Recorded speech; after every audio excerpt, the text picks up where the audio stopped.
पत्र लेखन के तहत हम लोग इस दूसरे कालांश में औपचारिक पत्र के बारे में समझेंगे। औपचारिक पत्र क्या होता है? जो हम प्रधानाचार्य को या किसी अधिकारी को, किसी व्यापारी को, ग्राहक को, पुस्तक विक्रेता, संपादक आदि को पत्र लिखते हैं उसे औपचारिक पत्र कहते हैं, यानी फॉर्मल लेटर। इसको कई भागों में विभाजित किया जा सकता है, यानी औपचारिक पत्र कई नामों से जाने जाते हैं, कई प्रकार के होते हैं। प्रार्थना पत्र पहला है, जैसे अवकाश शिकायत या आवेदन के लिए। दूसरा होता है संपादकीय पत्र, किसी समाचार पत्र के संपादक को लिखा जाता है, लेकिन जो विषय होता है वो जनसामान्य से संबंधित होता है। कोई शिकायत, कोई समस्या, कोई सुझाव संपादक को लिखा जाता है। अगला है कार्यालयी पत्र।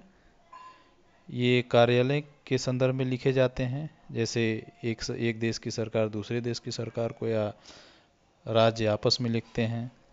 एक कार्यालय दूसरे कार्यालय को, संस्थान दूसरे संस्थान, ये कार्यालयी पत्र होता है। तो ये तीसरा प्रकार है। इसके बाद आता है व्यापारी या व्यावसायिक पत्र, बिजनेस लेटर। सामान खरीदने बेचने के लिए, रुपए लेन देन के लिए व्यावसायिक पत्र लिखे जाते हैं। जैसे कोई दुकानदार किसी बड़े दुकानदार को लिखता है, कोई प्रकाशक, व्यापार, कंपनी, इस लिखा जाता है। और औपचारिक पत्र लिखते समय कुछ ध्यान देने वाली बातें होती हैं, क्योंकि ये पत्र नियम में बंधे होते हैं, इसलिए औपचारिक है। इसमें नपी दुली भाषा का प्रयोग करना होता है, अनावश्यक बातें नहीं लिखी जाती, इसमें ध्यान रखना है। कुशल क्षेम हालचाल नहीं पूछा जाता है इसमें, सीधे सीधे पॉइंट टू द पॉइंट बात करते हैं। आरामबंद प्रभावशाली होना ही चाहिए, भाषा सरल होनी चाहिए। एक चीज़ और ध्यान रखना है, अगर आप परीक्षा भवन में पत्र लिख रहे हैं तो पता के स्थान पे परीक्षा भवन लिखना है, नाम के स्थान पे का खा ग लिखा जाता है, क्योंकि परीक्षा में पत्र लिखते समय पता और नाम नहीं लिखा जाता।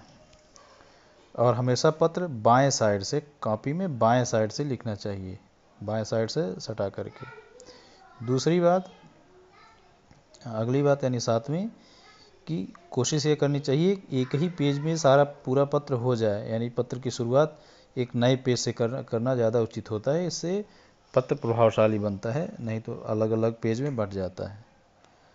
और मान लीजिए आप प्रधानाचार्य को पत्र लिख रहे हैं, अंतिम जो बात है इसकी, तो प्रेषक के स्थान पे अपना नाम लिखेंगे, कक्षा और दिनांक लिखना चाहिए। ये सब बातें एक पत्र के रूप होते हैं।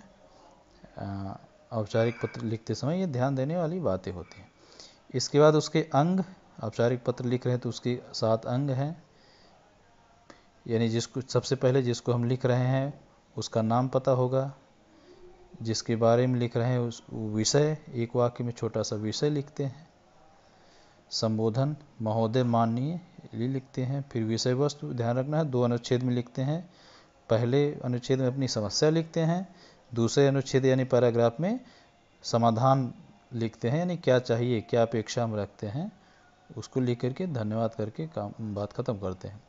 फिर बाद में अंत में भवदीय भवदीय लिख करके हस्ताक्षर लिखा किया, अपना नाम लिखा, अपना पता नहीं लिखती, ये चीज़ ध्यान रखना है।